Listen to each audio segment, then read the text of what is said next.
Kami bersyukur untuk segala kebaikan-Mu. Kebaikan-Mu selama-lamanya bagi kami.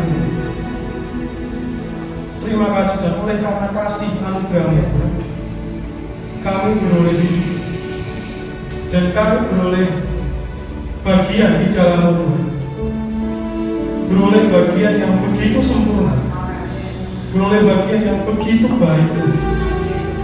Dan saat ini kami mau mengambil bagian itu, sama seperti Maria duduk di bawah kaki-Mu, mendengar Engkau berbicara sabda. Kami juga menginginkan hal yang sama. Bagian ini tidak akan pernah kembali daripada kami. Silakan Tuhan bersabda. Silakan Tuhan bekerja. Silakan Tuhan mengusik setiap kami, melihat kedalaman hati kami Tuhan. Seperti Daud katakan, selidikilah hati. Apakah jalanku serong? Demikian juga kerinduan kami. Silakan Tuhan lihat hati kami, selidiki hati kami. Firman-Mu akan mengajar kami, Firman-Mu akan menguatkan kami, Firman-Mu akan menegur kami, Firman-Mu akan menyatakan setiap kesalahan kami, sehingga kami boleh bertobat kembali kepada Tuhan. Terima kasih Tuhan. Hamba-Mu berserah kepada-Mu, taruh di bawah kaki salib-Mu, sehingga sabda-Mu saja yang boleh didengar, isi hati-Mu saja yang boleh ditangkap oleh setiap jemaat Tuhan. Sebab di mana 2 atau 3 orang hadir berkumpul di dalam nama-Mu, maka Engkau berkenan hadir. Dan saat ini kami melihat-Mu hadir dengan Tuhan. Terima kasih Tuhan. Di dalam nama Tuhan kami hidup Yesus Kristus, semua yang siap untuk belajar firman Tuhan, mari sama-sama kata amin. Silakan duduk saudara. Shalom. Shalom. Selamat siang Bapak Saudara. Jadi siang hari ini itu lanjutnya ya.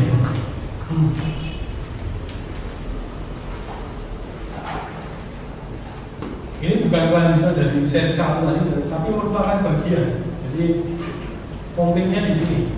Sesi 1 dan sesi 2 itu kalau digabung, kita akan melihat cara hidup jemaat di dalam gereja, cara atau bagaimana kasih itu diaplikasikan kalau diterapkan di dalam gereja. Nah, kita lihat dari 2 sudut pandang, yaitu jemaat di Korintus, satu jemaat di awal-awal atau gereja mula-mula. Ini yang ingin saya bagikan di sesi 2 ini. Kita akan buka belum ini yang terusnya. Untuk kelanjutannya, ini yang pertama, ya tengah, bawa lagi satu lagi, nah itu. Nah, dimulai dari sini. Judulnya sama, jadi kasih yang hidup di dalam gereja yang hidup. Kasih yang hidup di dalam gereja yang hidup. Nah, kenapa begitu? Karena di sesi 1 tadi kita sudah menjelaskan. Jadi kasih itu hidup, Bapak Saudara. Jadi sesi pertama saya menjelaskan kasih itu apa, terus bagaimana kasih itu bekerja, kemudian aplikasinya di dalam gereja itu bagaimana. Nah, secara sederhana saya ringkas seperti itu. Jadi di sesi 1 saya mengartikan atau mendefinisikan kasih itu dengan 2 kata. 1 memberi, 2 memelihara. Memberi dan memelihara. Itu ya, jadi artinya tidak susah. Karena di sesi 1 tadi saya sempat membahas perbedaan antara agape dan ahava. Jadi antara cinta dan mengasihi. Nah, itu ternyata beda. Ahava atau kasih itu lebih kepada tindakan untuk memberi, tindakan untuk memelihara. Kasih itu sendiri. Jadi ketika saya ngomong tentang kasih, berarti saya ngomong tentang memberi. Karena tindakan memberi, aplikasi itu memberi. Jadi kasih itu bukan kata benda saja. Kalau kata benda, kasih itu kata bendanya cinta, tapi kata kerjanya itu kasih, mengasihi. Jadi kata benda ini harus bekerja lewat tindakan itu memberi. Begitu, itu perbedaannya sangat beda menurut saya. Hampir sama tapi sangat beda. Kemudian di sesi 2 ini kita akan buka di dalam Kisah Para Rasul 2. Baca ya. Kisah Para Rasul 2 ayat 41 sampai 47. Kita akan baca bergantian ya. Jadi kaum pria akan membaca yang ganjil, kaum wanita akan membaca yang genap. Dimulai dari kaum pria. 3, 2, 1. Orang-orang yang menerima perkataannya itu membunuh diri di baptis, dan pada hari itu jumlah mereka bertambah kira-kira 3.000 jiwa. Mereka bertekun dalam pengajaran rasul dan dalam persekutuan, dan mereka selalu berkumpul untuk memecahkan roti dan berdoa. Maka kata-kata mereka semua segera rasul itu mengadakan banyak mukjizat dan tanda. Dan semua orang yang telah menjadi percaya tetap bersatu, dan segala yang mereka adalah dengan bersama. Dan selalu ada dari mereka yang menjual harta miliknya, lalu membagi-bagikannya kepada semua orang sesuai dengan keperluan masing-masing. Dengan bertekun dan dengan serah mereka berkumpul tiap-tiap hari dalam nama Allah. Mereka memecahkan roti masing-masing secara bergilir dan makan bersama-sama dengan gembira dan dengan tulus hati. Sambil memuji Allah, dan mereka disukai semua orang. Dan tiap-tiap hari Tuhan menambah jumlah mereka dengan orang yang diselamatkan. Amin. Jadi ini awal mula gereja berdiri. Jadi ini bukan berupa gedung ya, jadi sekumpulan orang yang diam di bait suci kemudian melakukan kegiatan sesuatu. Itu terjadi ketika Roh Kudus di pasal 1 itu tercurah. Kemudian para rasul diberi kuasa untuk bersaksi, dan dari situ lahirlah gereja. Dari mana gereja itu? Dari orang-orang yang bertobat. Nah, kalau di ayat 41 tadi kan orang-orang yang menerima perkataannya itu memberi diri dibaptis pada hari itu ya. Pada hari itu saja jumlah mereka berapa? 3.000 jiwa. Jadi bayangkan itu membludak. Itu penginjilan terbesar sepanjang masa ya, awal gereja itu. Jadi orang Kristen per hari itu 3.000 jiwa, banyak sekali. Saya nggak tahu ya bentuknya berapa, bisa lebih bisa kurang. Tapi dalam satu hari 3.000 jiwa itu luar biasa, besar sekali. Nah dari situ lahirlah gereja. Selanjutnya, nah ini saya sedikit bahas hal yang berbeda ya, sesi 2 ya. Kalau di sesi 1 tadi saya lebih ke sisi kasih yang terang, ini sisi kasih yang cukup gelap gitu. Jadi akan ada waktunya kasih itu menjadi dingin dan tidak bisa dinikmati kembali. Akan ada waktunya. Kapan itu? Saya tidak tahu ya. Mungkin sudah terjadi, mungkin sedang terjadi, atau mungkin belum terjadi. Selanjutnya saya kasih satu ayat, kita baca Matius 24 ayat 12.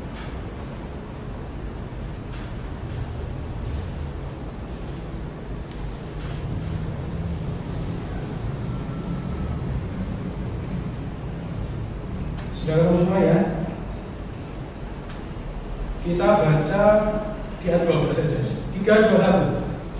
Dan karena makin bertambahnya kedurhakaan, maka kasih kebanyakan orang akan menjadi apa? Nah, kalau Bapak Ibu baca itu judulnya di atas, itu judulnya kan permulaan penderitaan. Betul ya? Sama ya? Kemudian mulai dari 4, ayat 4, Yesus itu memberikan warning, memberikan pesan supaya orang-orang Kristen di masa depan itu waspada, supaya jangan ada orang yang menyesatkan kamu. Karena hari itu ya, kalau Bapak baca itu ada nabi-nabi palsu, kemudian ada Mesias palsu, Yesus palsu, kemudian akan terdengar juru perang, kemudian akan apa lagi? 7, bangsa kan bangkit melawan bangsa. Kemudian 8, semuanya itu barulah permulaan penderitaan. Sebenarnya kalau disebutkan di tadi ya, beberapa penderitaan tadi itu sudah terjadi tapi belum sudah. Yang namanya perang, yang bangsa bangkit melawan bangsa itu sudah terjadi. Ya, sudah. Itu permulaan. Itu permulaan ya. Kemudian dihasilkan pada waktu itu kamu akan diserahkan supaya disiksa. Itu sudah terjadi di dalam gereja. Kamu akan dibunuh, dibenci semua bangsa karena apa? Karena namaku. Dan banyak orang akan murtad. Dan mereka akan saling menyerahkan dan saling apa? Membenci. Karena apa? Karena tadi dia 12 kasih sudah menjadi apa? Dingin. Jadi kalau di dalam Alkitab kata dingin itu identik dengan kata mati. Jadi kalau ini diterapkan pada orang ya, jadi orang itu kalau badannya hangat itu berarti masih hidup. Tapi kalau sudah dingin, ada suhu sudah menurun gitu, dia mati. Ya, orang mati kan tidak mungkin badannya panas. Nah, kasih di zaman tidak tahu itu sedang, sudah sedang atau belum? Kalau Bapak Ibu jawab, kasih yang menjadi ini kira-kira sudah sedang atau belum? Sudah kan? Sudah dan sedang. Bangsa-bangsa melawan bangsa-bangsa. Iya, kita sedang di dalam zaman itu permulaan. Jadi kalau di dalam roadmap akhir zaman gitu ya, kita ini orang-orang yang di awal-awal penderitaan. Gereja Dianaya itu sudah cerita lama, itu sudah dari tahun 80-90-an itu sudah ada. Perang apa? Di Perang Dunia Pertama itu tahun 1920-an ya. Perang Dunia Kedua itu 1940-an. Ini akan isunya akan ada lagi Perang Dunia Ketiga. Biar baca media ini ya, bangsa-bangsa akan melawan bangsa-bangsa. Kedurhakaan ada di mana? Karena apa? Kasih sudah menjadi dingin. Tetapi di ayat 13 kita baca ya.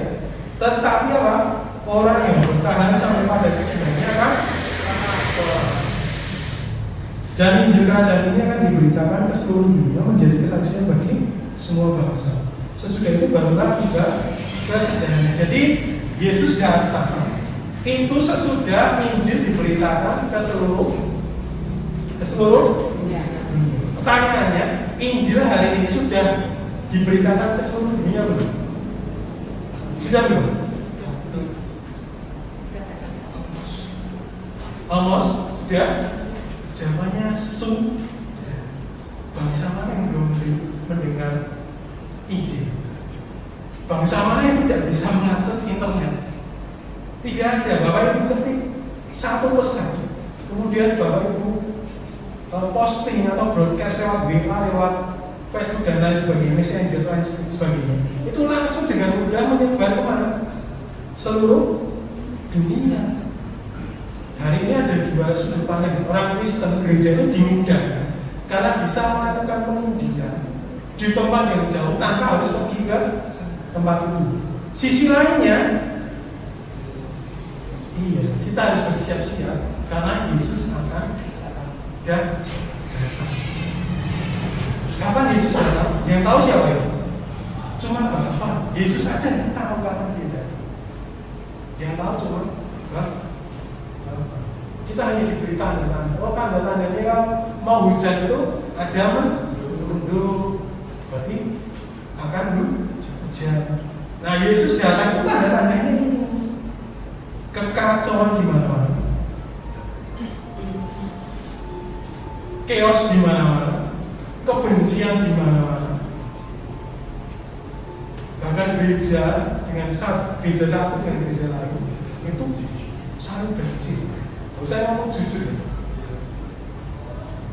di hadapan gereja-gereja itu, gereja itu saling membenci. Apa ada gerakan salah satu Indonesia itu gerejanya bersatu itu, kemudian melakukan gerakan sampai hari ini belum ada. Sejak Kristen masuk, belum ada sejarahnya gereja satu Indonesia itu berkumpul berdoa saja, belum pernah ada. Seringkali apa? Seringkali terbatas dengan merah gereja apa? Itu Saya hanya ingin membuktikan bahwa penggenap di nubuat di dalam Matius 24 ayat 12 itu digenapi. Kasih orang akan menjadi apa? Hamba. Coba Bapak Ibu yang menikah gitu, tidak ada cinta di dalamnya, bagaimana? Hamba.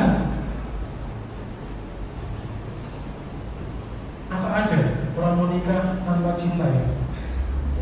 Ada di beberapa negara itu ada, karena dijodohkan, karena bayar hutang itu ada, karena dipaksa itu juga ada. Rasanya bagaimana? Terpaksa.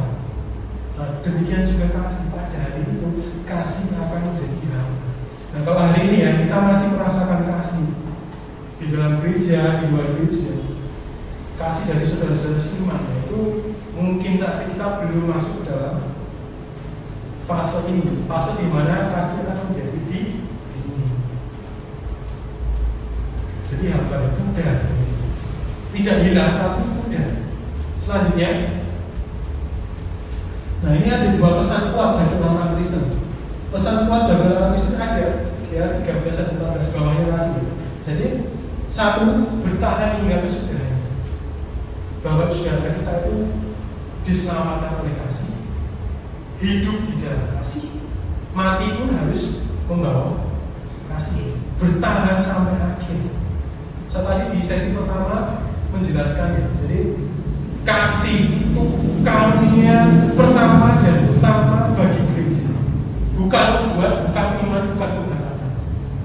1 Korintus 13 itu kalau Bapak Ibu baca, kasih adalah karunia pertama dan utama bagi gereja. Jadi tidak ada orang Kristen yang harusnya tidak punya kasih. Tidak ada orang Kristen, tidak ada orang percaya yang tidak memiliki karunia ini. Semua rata. Ini kasih karunia khusus bagi gereja. Jadi bertahanlah di dalam membawa kasih sampai akhir. Itu yang susah. Tadi Pak bisa jelaskan. Yesus itu ngajarin kalau kamu ditampar pipi kiri, berikan pipi kanan. Coba dipraktekkan, susah enggak? Dibayangkan aja, kita sudah tahu jawabnya. Nanti kalau ditampar kita akan aman baik. Iya, kalau Tuhan tidak stop itu ya. Saya juga gitu. Dari teori saya kalau saya ditampar, itu secara manusia saya akan balas tampar. Kecuali Tuhan intervensi. Saya pernah loh, jadi di jalan itu ada orang marah gitu. Saya mau marah gitu, sudah siap-siap marah gitu ya. Tapi tiba-tiba nggak bisa. Yang keluar dari mulut saya itu bukan marah. Saya marah, nggak apa-apa mas. Padahal saya mau marah dia. Nggak apa-apa mas. Padahal ya salah dia. Nah, itu yang saya sebut sebagai kepada Roh Kudus. Tuhan intervensi bagian diri kita untuk melakukan kehendaknya. Dan sudah habis itu dah. Coba kalau saya saat itu marah dan berantem, urusan selesai, tidak berlanjut mungkin sampai ke polisi dan lain sebagainya. Tapi karena hari itu saya pilih untuk tidak marah dan memaafkan gitu, maka selesai. Meskipun hari selanjutnya saya mikir kok bisa kemana saya marah, harusnya kan marah, sering gelo gitu ya. Tapi begitulah Tuhan bekerja. Saya melihat Tuhan bekerja begitu. Secara manusia mustahil, tapi ketika dilakukan ada yang mustahil. Itu prinsip khusus ikut Tuhan itu.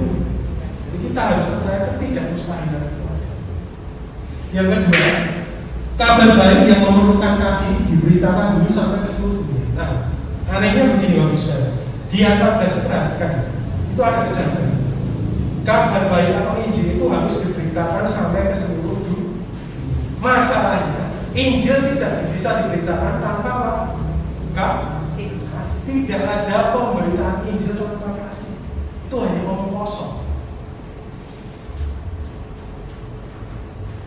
Makanya kalau orang menginjili tapi nggak ada hasilnya, itu perlu dipertanyakan dasarnya apa. Berarti hari itu saat-saat itu adalah saat-saat sulit di mana kabar baik firman Tuhan itu langka, saudara. Firman Tuhan yang benar-benar dari Tuhan itu langka. Apakah itu pernah terjadi? Pernah, Bapak Saudara. Itu bukan ini di akhir zaman.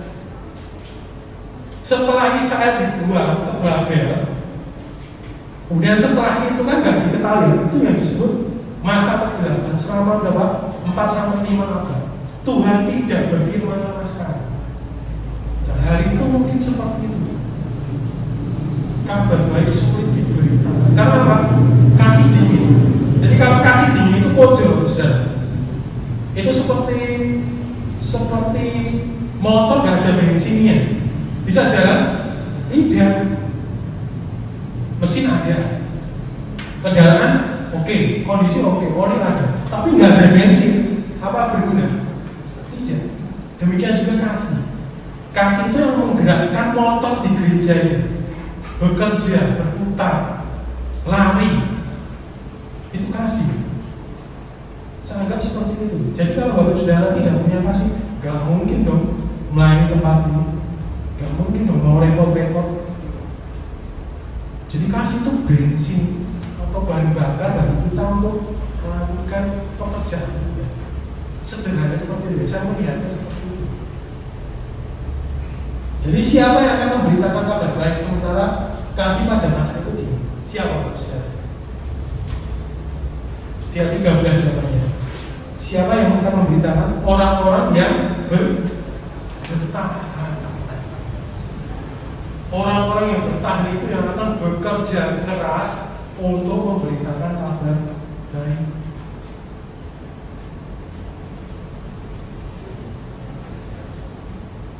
Begitu ya, jadi ada masanya. Jadi kalau hari ini kita masih menikmati kasih dari orang tua, kasih dari anak, kasih dari saudara seiman yang begitu ada,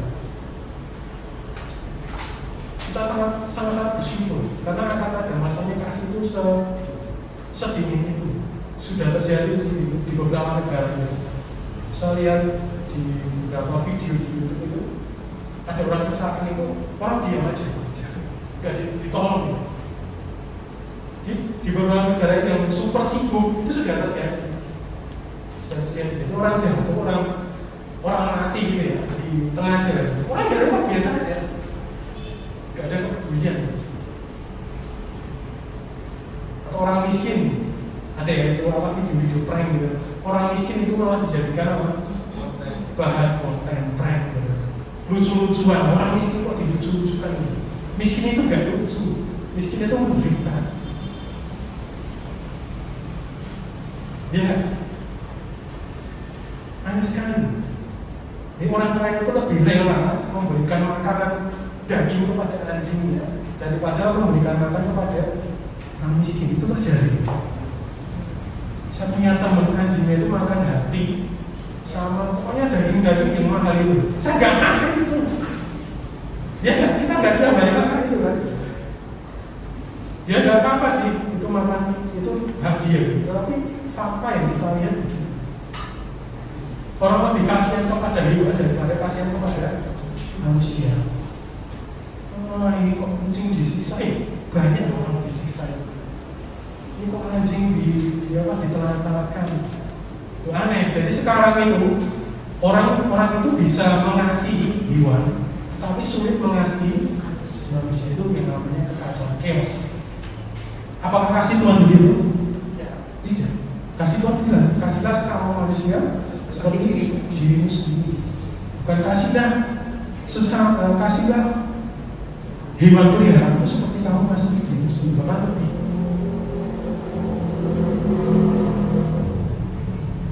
Nah itu yang kita lihat ya, keanehan yang kita lihat hari ini. Tapi itu sudah dinubuatkan dalam Matius 25 karena akan ada kekacauan. Cara berpikir, kemudian cara mengasihi orang, kasih dingin itu sudah dinubuatkan. Dituliskan di masa itu.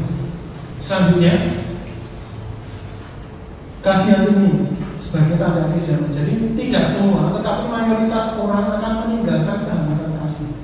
Di mana kepadaran akan terjadi, bahkan di dalam gereja masih ada sisa yang hidup dalam kasih. Jadi ketika Bapak Saudara ingat ketika zamannya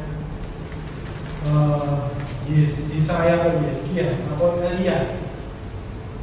Jadi ketika Tuhan membuang Yehuda ke Babel, sebenarnya itu bukan semua orang yang berdosa, tetapi masih ada sisa orang-orang yang menyembah kepada Tuhan. Di masa Elia itu tidak semua orang Israel itu percaya kepada berhala. Masih ada orang-orang yang setia yang disisakan untuk menyembah Tuhan. Nah, kata sisa ini, sisa itu seringkali dipakai Tuhan. Jadi kata kudus itu sebenarnya sinonim dari kata sisa. Jadi orang-orang kudus ini memang orang-orang yang disisakan dari dunia untuk menjadi milik Tuhan. Makanya kata sepersepuluh, kata sisa, kata kudus itu sama. Buat saya sama maknanya. Jadi disisihkan lagi Tuhan. Kita buka ya dalam Matius 10. Matius pasal yang ke-10 ayat yang ke-21 sampai 22.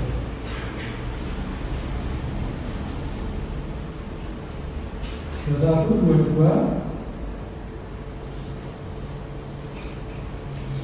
Ya, bersatu, dua dulu. Saya akan bacakan.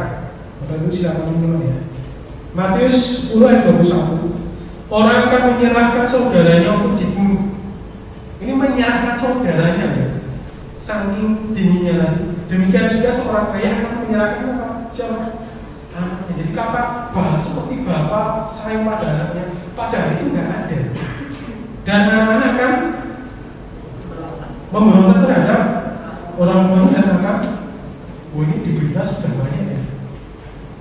Anak-anak durhaka, anak yang memberontak atas nama idealisme itu banyak sekali. Gak setuju boleh, tetapi tidak boleh memberontak. Jadi ini yang sering free spirit atau semangat memberontak yang diberitakan dunia kepada anak muda.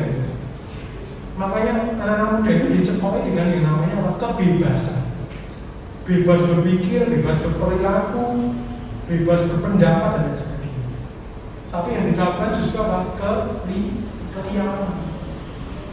Jadi bebas dan yang tidak. Kemudian di ayat 22. Dan apa? Dan kamu akan dibenci oleh siapa? Oleh orang, semua orang, karena namaku. Tetapi orang-orang yang bertahan pada kesedarannya apa? Akan sama. Tadi ya, dua ayat itu sama persis. Orang-orang, tetapi kamu itu menuju pada gereja. Kamu itu akan dibenci semua orang, semua ya. Ketika ayat itu ngomong semua orang, berarti orang-orang di luar gereja akan membenci kamu, bahkan menganiaya kamu. Karena apa? Nama Tuhan. Saudaranya akan menyerahkan saudaranya yang lain untuk dibunuh. Ayah akan menyerahkan anaknya untuk dibunuh. Itu zaman itu ngeri sekali. Tapi saya lihat itu sudah terbaca sedikit-sedikit lah. Hari-hari ini kita sudah mendengar kabar-kabar itu sudah banyak. Di mana ayah membunuh anak membunuh ibunya, kemudian ibu membunuh anaknya, itu ya. Itu di berita di media itu sudah ada. Anak memberontak apalagi itu sudah kayak yang tanda kutip itu semacam gaya hidup anak muda sekarang. Apa? Memberontak kepada orang tua. Iya. Sampai orang tua itu kadang membiarkan itu, ngejar itu. Saking apa? Saking tidak bisa bagaimana menangani seorang anak. Itu dulu di sekolah, di tempat saya mengajar dulu, itu banyak sekali. Jadi orang tua yang mengeluh gimana saya tidak bisa ngatur anak, saya tidak ingin dia mau memberontak dan sebagainya. Anak kecil, itu SD. Jadi kita sudah bisa membaca tanda zaman sebenarnya bahwa Yesus itu akan segera datang. Kapan kita tidak tahu. Yang Tuhan pesankan satu, pelitamu jangan sampai padam. Pelitamu jangan sampai padam. Firman Tuhan jangan sampai hengkang atau angkat kaki dari hidup. Kalau sudah begitu, hancurlah sebuah gereja. Gereja sudah meninggalkan yang namanya kebenaran firman Tuhan dan hanya meninggikan doktrin gereja, hancurlah gereja. Apa sudah? Sudah ya. Di Eropa itu gereja hancur ya. Jadi butik sekarang. Jadi tempat-tempat bersejarah itu. Di Asia ya, di Asia mulai.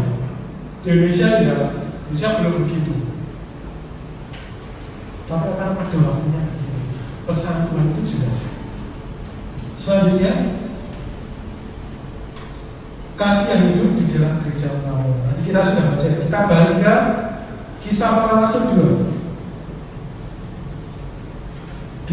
ayat 41 sampai 47. Jadi kita lihat kasih yang hidup di dalam gereja mula-mula itu seperti apa? Kasihnya itu seperti apa? Satu, memberi diri dibaptis. Ya, kita ada kasih mula-mula.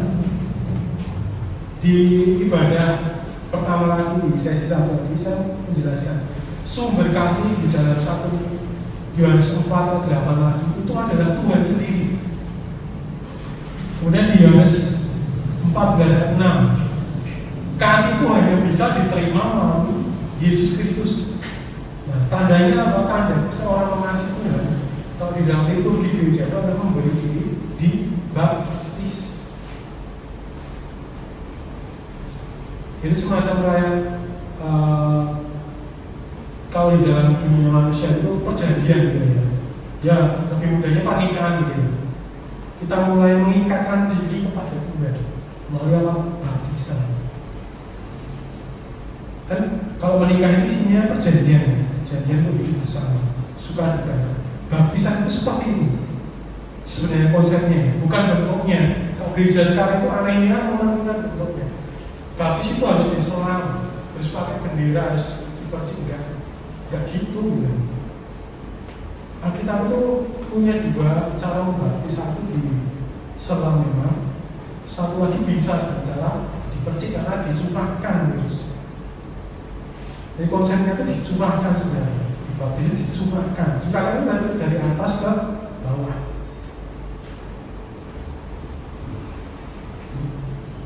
Yang penting baptisannya. Jadi tanda kasih mula-mula kepada Yesus Kristus. 2, bertekun dalam pengajaran rasul-rasul. Nah, ini tadi ya, makna kasih itu adalah memberi. Jadi buktinya apa? Bukti jemaat mengasihi Tuhan di dalam gereja mula-mula itu adalah mereka bertekun di dalam pengajaran rasul-rasul.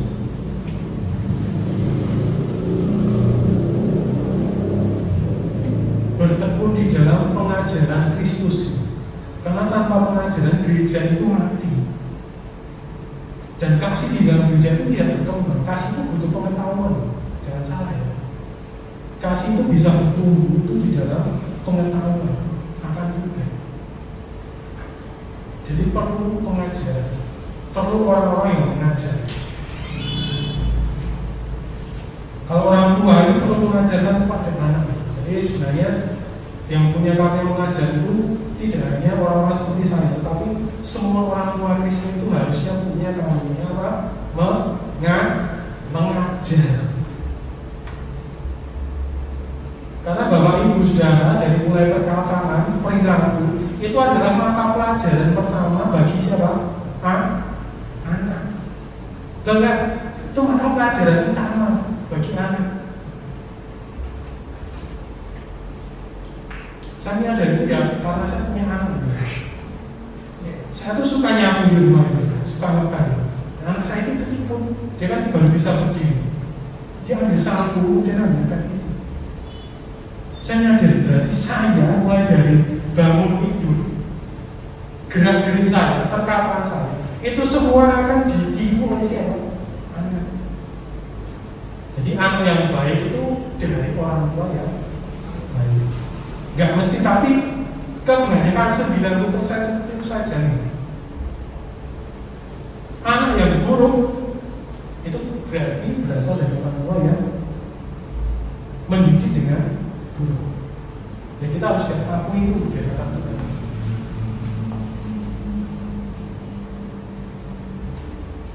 Karena tadi di ibadah pertama, sesi pertama tadi, kata kasih ahava yang berarti memberi dan memelihara itu diterapkan di dalam keluarga.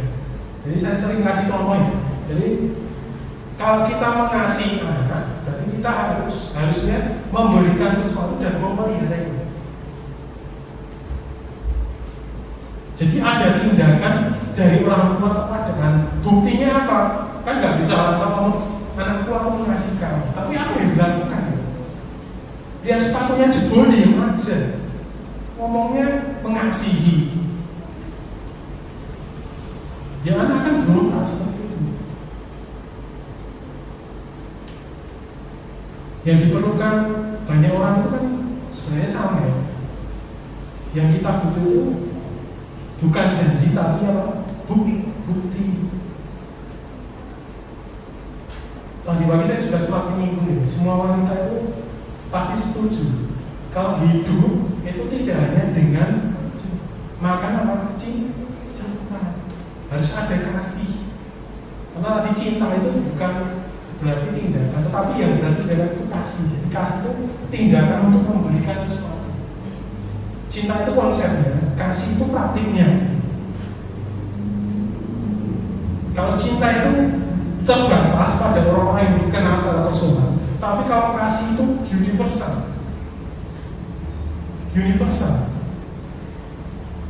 Kita tidak bisa mencintai semua orang ya. Betul ya?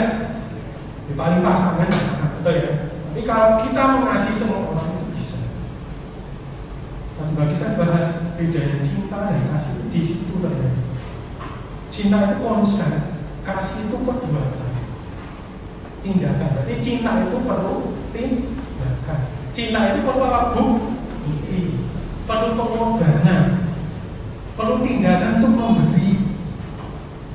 Jadi jangan harap ya. Jadi mending gak usah ngomong aku mengasihimu Tuhan, tapi melakukan sesuatu itu jauh lebih utama. Karena makna kasih tadi adalah tindakan, bukan perkataan.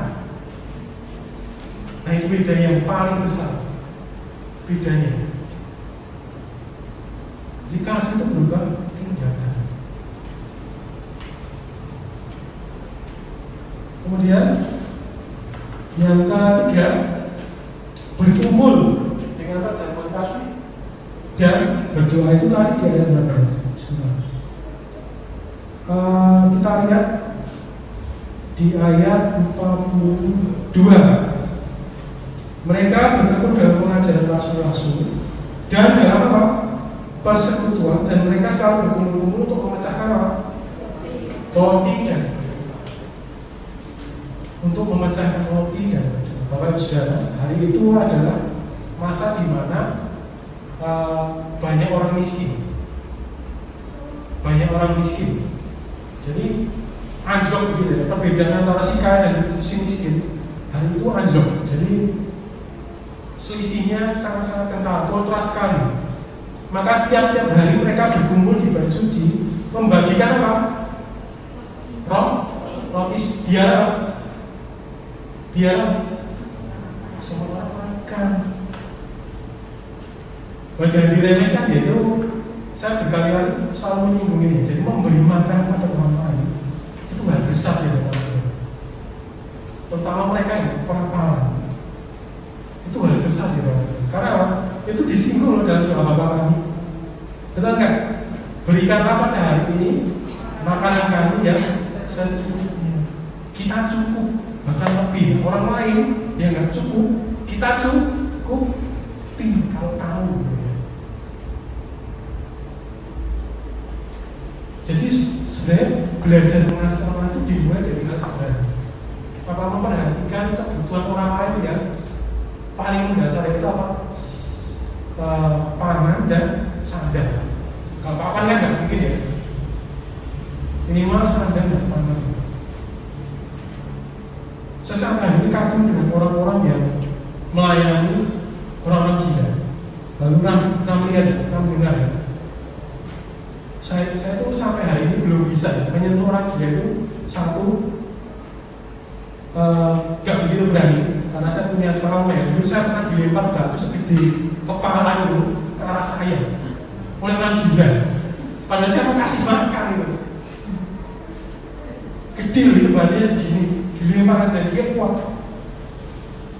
Kedua, ya ini pasti tidak menjadi ini ya rahasia umum. Kalau kita dekat dengan orang gila itu pasti ada rasa jijik.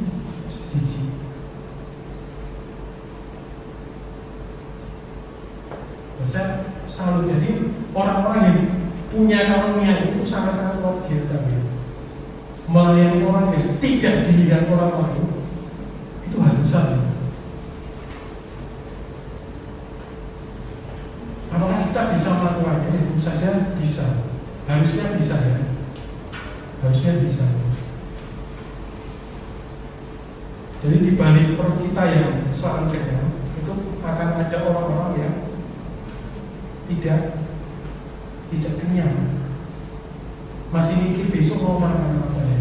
Seringan dengar besok mau makan apa, besok mau hidup dengan apa. Apalagi di masa pandemi, wah itu banyak sekali orang yang mengeluh seperti itu sampai mereka depresi, bunuh diri, gila dan lain sebagainya. Jadi kita dititipi Tuhan untuk melakukan tugas yang sebenarnya seperti itu. Contohnya kasih makan. Kalau dilihat dari gereja mula-mula ini, jadi kalau Bapak sudah punya kesempatan kasih makan sama orang, terutama orang-orang yang memang kelihatannya tidak mampu, ya kasih aja.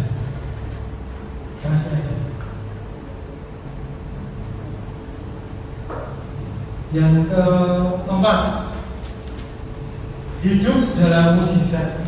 Kita tadi baca di ayat 43. Maka ketahuilah mereka semua sedang rasul-rasul itu mengadakan banyak mukjizat dan tanda. Ya, banyak mukjizat dan tanda. Yang jadi pertanyaan begini, mukjizat itu masih ada atau tidak? Masih. Tapi hari ini jujur-jujur aja kita lihat itu atau tidak? Mukjizat itu begini ya, jadi saya bedakan mukjizat dengan kebaikan. Kalau mukjizat itu dari yang tidak mungkin menjadi mungkin. Jadi misal kalau saya sakit, kemudian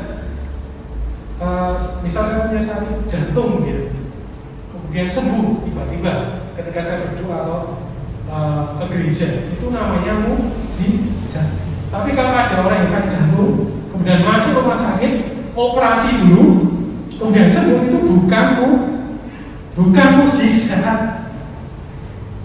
Jadi kalau dibedakan mana yang mukjizat, mana yang tidak, itu wajar. Orang di luar Kristen pun mengalami itu kan? Ya iya, dengan bantuan medis. Iya. Ya bedanya mungkin kalau nggak punya uang, kemudian tiba-tiba ada berkat bisa operasi, itu mukjizat. Tapi kesembuhannya bukan mukjizat. Saya berusaha membedakan itu karena di Alkitab tidak. Mukjizat itu dari yang tidak ada menjadi ada, dari yang mustahil menjadi mungkin. Itu mukjizat. Hari ini kering, betul nggak? Kering. Bahkan gereja-gereja yang sayap kiri, kita sayap kanan gitu ya. Gereja-gereja sayap kiri itu beragam bahwa mukjizat itu sebenarnya sudah berakhir ketika zamannya rasul-rasul. Ada gereja-gereja seperti itu. Betapa keringnya sebenarnya gereja itu. Yesus bilang, kamu kuberikan kuasa untuk apa? Menginjak kepala Tuhan, melakukan mukjizat, menyembuhkan orang sakit, menyembuhkan. Kita bukan dokter, tapi diberi kuasa untuk menyembuhkan apa? Orang sakit, diberi kuasa untuk mengusir setan, diberi kuasa untuk apa? Untuk berjalan di tengah bahaya, untuk berbicara kepada pemerintah. Hari ini jangan hampir tidak ada. Ya ada, saya masih ada, dan saya masih lihat kata saya sendiri, tapi jual sekali. Ya tadi kasih itu semakin tinggi, tapi masih ada. Mukjizat itu semakin tinggi, tapi masih ada. Karena tadi ada sisa yang masih Tuhan sisakan untuk setiap zaman. Jadi kalau zamannya Abraham itu kan bukan Abraham, siapa itu?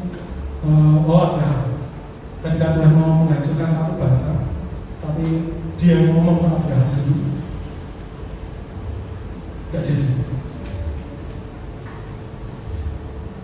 Karena masih ada sisa. Jadi sisa, gereja itu sisa. Kita itu sisa di tengah-tengah dunia. Terang di tengah-tengah dunia. Garam di tengah-tengah dunia. Begitu ya. Kemudian selanjutnya 1-4, yang kelima, bersatu di dalam keimanan yang sama. Nah, ini bertentangan sekali dengan keadaan hari ini. Bersatu di dalam keimanan yang sama. Kita baca di ayat yang ke-44. Dan semua orang telah menjadi apa? Percaya dan tetap bersatu. Segala punya mereka tidak punya bersatu. Bersatu itu kata penting. Karena di dalam Alkitab Tuhan pun mengatakan bahwa gereja itu adalah satu tubuh di dalam Kristus dan Dia adalah kepalanya. Hari ini, jujur-jujuran, gereja itu membentuk badannya masing-masing. Sampai kapan ya Kristen sekering itu sampai kapan? Ya, saya lihat hari itu Kristen itu keren sekali. Ya nggak semua gereja, tapi keren sekali. Karena memang itu sudah dituliskan di dalam nubuatan. Seperti tadi, kasih itu semakin keren. Gak semua orang kan bisa mengasihi. Nah ini saya bertanya apakah Yesusnya berbeda ya? Karena tadi pecah. Nah, mereka gereja B, gereja A tidak ikut gereja B, tidak setuju, bahkan bertentangan, akan menuduh gerejanya sesat, gereja yang paling benar. Itu yang kita lihat hari ini. Kemudian yang keenam, sepenanggungan. Ini yang penting sekali. Satu sakit, yang lain itu memperhatikan. Ini satu konsep di dalam kita tadi ya, satu tubuh di dalam Kristus. Jadi ketika jari kiri kita kena pisau, apakah jari tangan kanan kita diam? Ada yang begitu, jadi tangan kirinya ke pisau, kena pisau, apakah tangan kanan Anda diam? Tidak. Kalau otak kita sehat, pasti kita akan menggerakkan tangan kanan kita atau menolong tangan kiri kita yang melintas siapa? Otak. Nah Yesus itu digambarkan seperti itu ya. Otaknya gereja itu Yesus, kepalanya gereja itu Yesus. Kalau yang lain sakit kita ikut menderita. Yang jangan ada jemaat yang sakit kita juga ikut mendukung di dalam doa itu gereja. Itu yang real gereja itu seperti itu. Karena kerjaan itu isinya apa? Nabi palsu, Mesias palsu, mukjizat palsu, pengajaran palsu di dalam gereja yang palsu, fake. Isinya palsu, termasuk kasih yang palsu. Itu akhir zaman, saudara. Saya nggak bahas di sesi pertama tadi. Saya bahas sesi kedua ini. Sisi lain dari keadaan yang belum kita lihat di depan, kasih akan menjadi dingin, kering.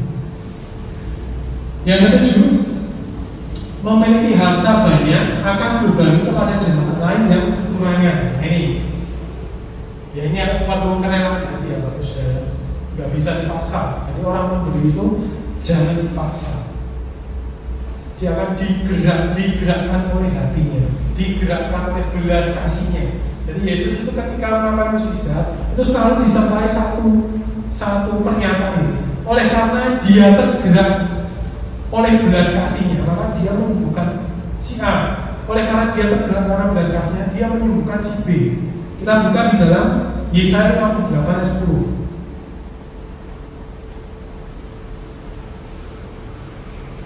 Kita akan baca bersama. Yesaya 58 ayat yang ke-10. 3, 2, 1. Apabila kau menyerahkan kepada orang lapar apa yang kau inginkan sendiri dan memuaskan hati yang tertindas, maka terangmu akan terbit dan gelap, dan kegelapanmu akan seperti rembang tengah hari. Jadi justru ketika saya mengasihi musuh gitu, nah ini ya tadi ya, menyerahkan orang lapar dengan apa yang kau inginkan, kemudian memuaskan hati orang yang tertindas, maka apa? Terangmu itu akan terbit. Nah ini memancar gitu. Jadi kata kamu adalah terang itu bisa dilihat orang terangnya. Kalau orang itu memberi titik, kalau tidak memberi tidak akan ada yang namanya apa? Terang. Padahal kita sudah diumpamakan di gereja itu seperti terang dunia dan terang dunia. Kemudian kita lihat lagi dalam ayat 28 ayat 27.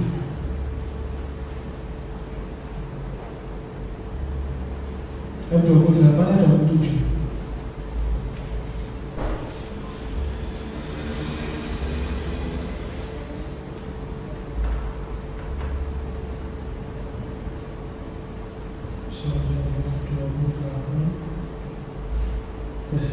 Salah benar.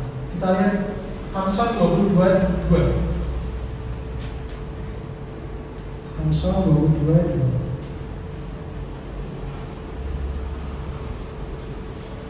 Nah ini kita baca ya.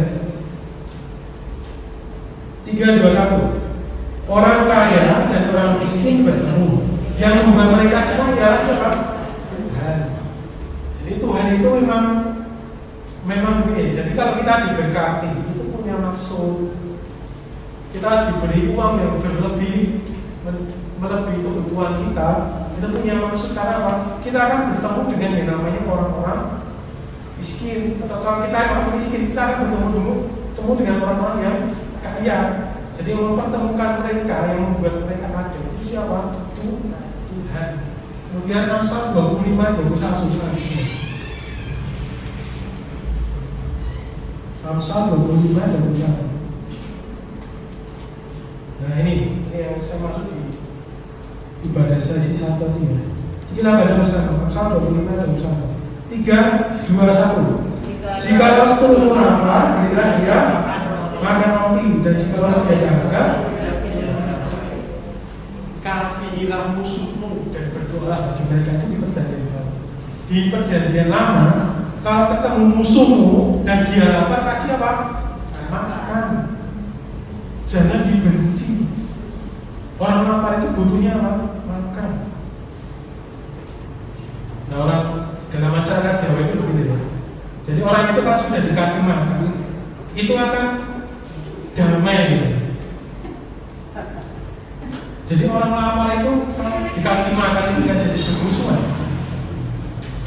Betul ya, jadi ada tetangga gitu mungkin nggak suka dengan kita, sering kita kasih makan, dia kan jadi orang yang baik. Jadi orang yang sering dikasih makan itu akan berubah dengan sendirinya. Karena apa? Kita memberi. Tadi di Yesaya terangmu itu terpancar di depan umat itu dengan cara memberi. Itu harus sederhana. Banyak yang kira-kira itu soal memberi makan itu sebenarnya banyak sekali, tapi jarang sekali dibahas. Ke-8, bertekun dengan sehati mereka berkumpul di bait suci, berbagi roti dan makanan bersama dengan sukacita dan berhati sambil memuji Tuhan.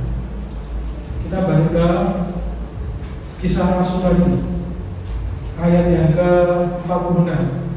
Dengan bertekun dan dengan sehati mereka berkumpul tiap-tiap hari dalam bait Allah. Mereka memecahkan roti di rumah masing-masing. Jadi mereka itu sudah menyiapkan roti bawa roti dari rumahnya.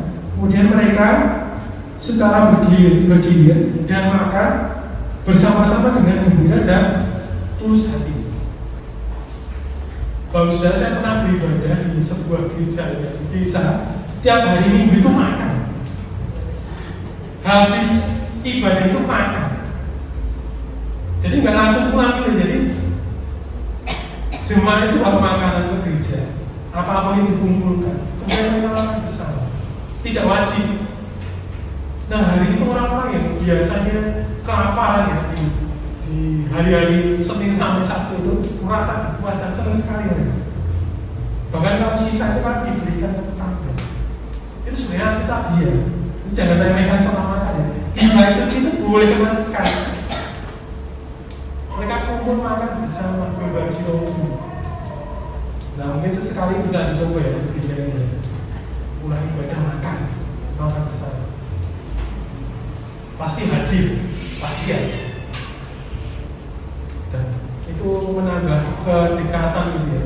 Jadi kadang orang makan itu hanya makan mereka sambil ngobrol. Karena sudah ketemu, cuma ketemu di hari Minggu, hari Senin sampai Sabtu kan di pekerjaan masing-masing. Sebenarnya begitu untuk menambah kedekatan jemaat satu dengan jemaat yang lain itu salah satu triknya itu makan bersama. Tapi nggak harus ya, wajib. Karena beberapa gereja itu nggak setuju dengan itu. Tapi gereja mula-mula itu melakukannya. Jadi menambah kedekatan jemaat, menambah apa istilahnya kerekatan atau kesatuan jemaat dengan cara makan. Kemudian hasilnya apa? Ini hasilnya. Hasil mereka kumpul tiap hari bersuci berdoa, makan sambil memuji Tuhan itu hasilnya di 47. Kita baca ya. 3:21 sambil memuji Allah dan mereka disukai semua dan tiap-tiap hari Tuhan apa? Menambah jumlah mereka dengan orang yang diserahkan. mereka kayaknya cuma berkumpul di bait suci, berdoa memuji Tuhan, makan bersama. Tapi jumlahnya apa? Bertambah. Kok bisa? Bisa. Dampak kasih itu luar biasa, saudara. Dampak kasih itu luar biasa. Tiap-tiap hari Tuhan menambahkan jumlah mereka. Jadi kalau ada gereja punya visi begini ya, menambah atau memperbanyak jumlah jiwa, itu caranya sudah dikasih tahu nih dalam Alkitab. Dengan cara apa? Makan bersama. Oh, ini yang kita lihat. Itu hal yang terjadi di dalam gereja mula-mula. Selanjutnya, kasih menempati posisi utama sebagai pondasi gereja. Titik. Kalau Yesus tidak mati di kayu salib, tidak ada yang namanya gereja. Salib itu bukti bahwa Yesus mengasihi manusia, bahwa Bapa mengasihi manusia itu salib. Jadi tanpa salib tidak ada gereja, tidak ada orang percaya, tidak ada keselamatan, tidak ada pemulihan. Yang ada hanyalah kehancuran, chaos. Bapak Ibu tidak akan melihat orang-orang baik seperti yang ada dalam gereja saat ini. Kalau tidak ada salib, saya hanya melihatnya seperti itu. Isinya orang-orang jahat, orang-orang yang menipu, orang-orang yang membunuh, orang-orang yang sundal, orang-orang yang memberontak. Isinya seperti itu. Diatur pun nggak bisa.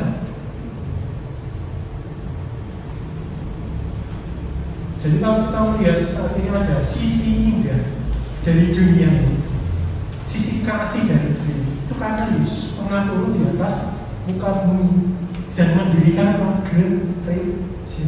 Jadi kita bisa melihat Tuhan melalui siapa? Gereja. Gereja adalah wakil Tuhan bagi dunia ini. Dia harusnya orang-orang di sekitar kita ini melihat gereja ini adalah Tuhan. Dari Tuhan. Itu yang ditulis dalam Yohanes 15 tadi. Kamu berbuah banyak dan supaya orang-orang lain tahu bahwa kamu adalah murid-muridku. Kita itu perlu show up. Jadi Kristen itu jangan pikir nggak boleh pamer, boleh. Yang dipamerkan apa? Tuhan. Boleh kita pamer, itu boleh. Supaya orang-orang lain tahu bahwa kita adalah muridnya siapa? Tuhan, muridnya Yesus.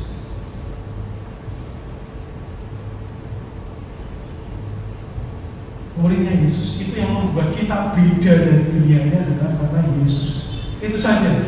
Yang lain kita sama, dengan manusia lain itu sama. Yang beda hanya Yesus. Yang lain sama. Kita juga berdosa. Orang-orang di luar Kristus juga berdosa.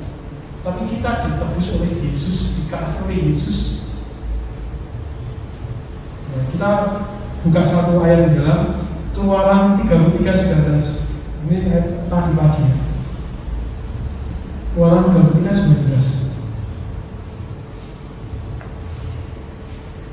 Kita baca bersama 3, 2, 1. Tetapi firman-Nya, aku akan melewatkan segenap kegembiraanku dari depanmu, dan menunjukkan nama Tuhan di depanmu. Aku akan memberi kasih karunia kepada siapa yang memberi kasih karunia, dan mengasihi siapa yang dikasihi. Jadi orang-orang yang dikasih itu dipilih. Gak semua orang terima kasih salib itu enggak. Hanya orang-orang yang hari ini menerima salib itu yang menerima kasihnya Tuhan. Selain itu tidak ada. Selain itu binasa. Wah, saya ngomong begitu itu mungkin akan ada orang yang kontra gitu.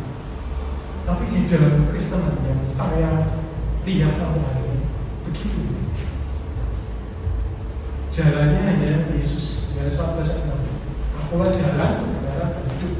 Tidak ada seorang pun dan dapat sampai kepada Bapa jika tidak melalui Aku. Gitu ya. Selanjutnya,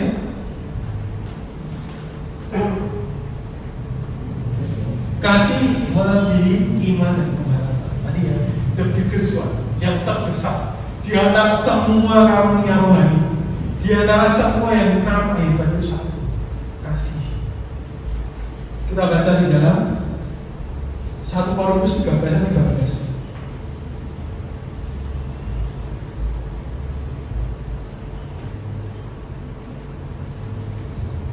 Kita baca bersama 3, 2, 1.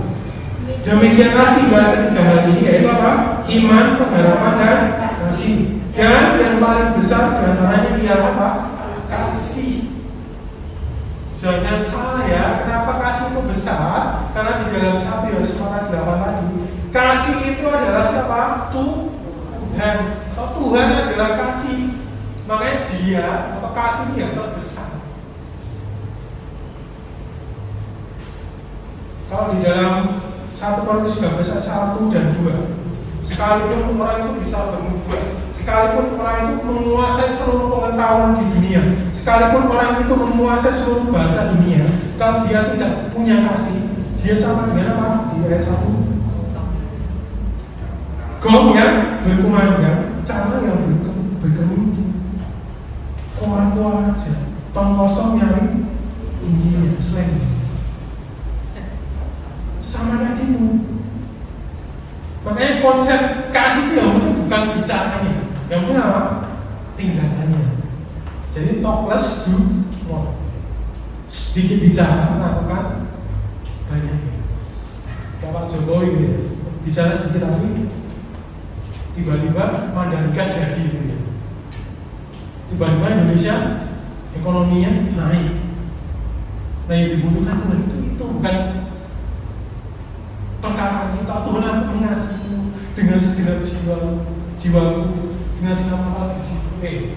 Buktinya apa? Ya loh, seperti seorang wanita ketika diucapkan cinta oleh laki-laki gitu, aku cinta kamu. Wanita kan pasti menuntut apa? Bukan janji. Ya laki-laki itu kalau ketemu wanita, berapapun ngomongnya sama,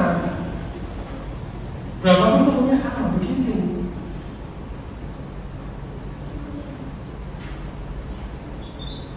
Jadi begini, di hadapan Tuhan, kasih itu perlu bukti. Tuhan sudah buktikan itu. Yesus mati di Yerusalem, Yohanes 3:16. Karena begitu besar cintaku, karena begitu besar kasihku akan dunia ini, sehingga aku mengaruniakan siapa? Anakku yang tunggal, supaya setiap orang yang percaya padanya tidak binasa. Demikian juga kita.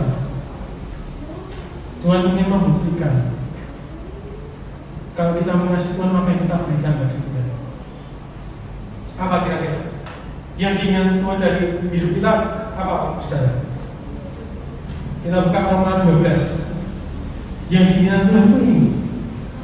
Roma 12 ayat 1. Kita baca ya, 3, 2, 1. Karena itu saudara-saudara, demi kemurahan aku menasihati kamu supaya apa? Kamu mempersembahkan tubuhmu sebagai sesuatu yang hidup, yang kudus, yang berkenan kepada Allah. Itu adalah yang diminta Tuhan. Bukti yang diminta Tuhan adalah kita memberi. Tadi yang makna kasih adalah memberi. Memberikan hidup kita sebagai persembahan. Jadi yang diminta Tuhan itu bukan harta kita, bukan perpuluhan kita, bukan waktu kita, tetapi siapa? Kita seutuhnya. Tidak hanya kita di hari Minggu, tapi hari Senin sampai Minggu. Sehingga orang menyerahkan hidupnya pada Tuhan itu hari Minggu aja. Dari Senin sampai Sabtu nggak tahu mana. Yang Minggu aku ikut Tuhan, beja. Nah Senin sampai Sabtu ngapain? Yang diminta Tuhan itu utuh, komplit, tak bercacat celah, sebagai persembahan yang hidup, yang kudus dan yang berkenan kepada Tuhan. Yang sudah selanjutnya, kasih yang hidup. Nah ini ya, ini kesimpulan saya. Kasih yang hidup itu tumbuh dan bergerak ke seluruh dunia. Tak satu pun dapat menghalangi yang namanya gerakan apa?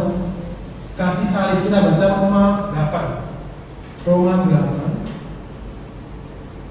ayat 35 sampai 39.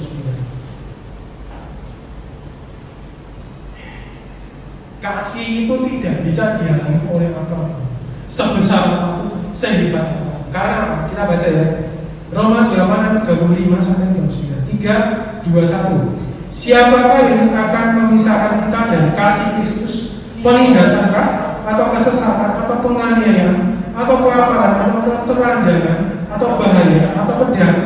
Seperti ada tertulis, oleh karena engkau kami ada dalam bahaya maut sepanjang hari. Kami telah dianggap sebagai domba-domba sembelihan. Tetapi dalam semuanya itu kita lebih daripada orang-orang yang menang oleh Dia yang telah mengasihi kita. Sebab aku yakin bahwa baik maut maupun hidup, baik malaikat-malaikat, baik maupun pemerintah-pemerintah, baik yang ada sekarang maupun yang akan datang, atau kuasa-kuasa baik yang di atas maupun yang di bawah, ataupun sesuatu makhluk lain, tidak akan memisahkan kita dari apa? Kasih Tuhan yang ada dalam siapa? Kristus Yesus.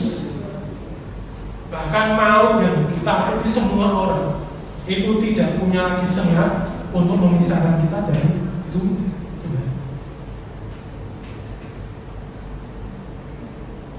Jadi tidak ada yang memisahkan kita dari kasih Tuhan.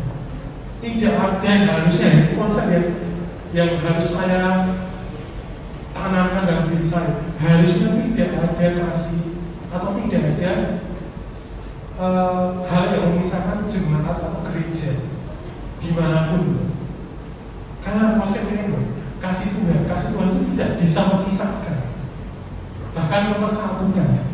Dan harusnya gereja itu begitu, harusnya jemaat itu begitu. Jangan mau dipisahkan oleh kalian ajaran-ajaran sesat, guru-guru palsu, mesias-mesias palsu, nabi-nabi palsu. Jangan mau disesatkan, jangan mau dipecah belah, begitu ya. Kemudian Matius 28 ini kita pasti sudah hafal, sudah sampai dulu. Pergilah, jadikanlah semua bangsa murid dan baptis mereka dalam nama Bapa, Putra dan Roh Kudus. Ajarlah mereka melakukan segala sesuatu yang telah ajarkan kepadamu. Dan ingatlah, aku akan menyertai kamu sampai akhir zaman. Terus bergerak.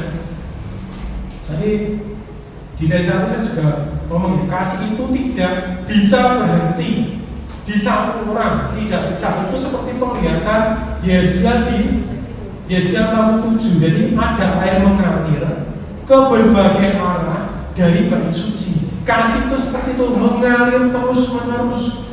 menerjang apapun yang ada di depan itu kasih. Gak takut bahaya, gak takut apapun terjang pokoknya, karena kasih itu terus mengalir. Kasih itu bisa menghancurkan keras hati seseorang, betul ya? Orang mau sekeras apapun, sepreman apapun, kalau sudah bertemu yang namanya kasih Kristus, akan luluh juga, lembek kalau sudah. Itu banyak. Paulus itu beringas, pembunuh, ketemu Yesus, menyerah, dan akhirnya jadi penginjil besar. Jadi kasih Kristus itu tidak bisa diambil apa-apa, mengalir kemana saja dan terus bergerak. Selanjutnya masih ada gereja di era akhir zaman ini teruslah bergerak dengan kasih dalam pimpinan Roh Kudus.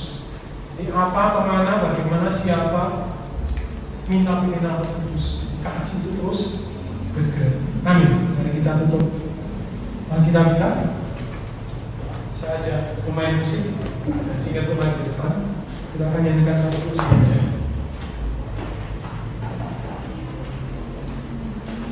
Saja jemaat untuk bangkit berdiri.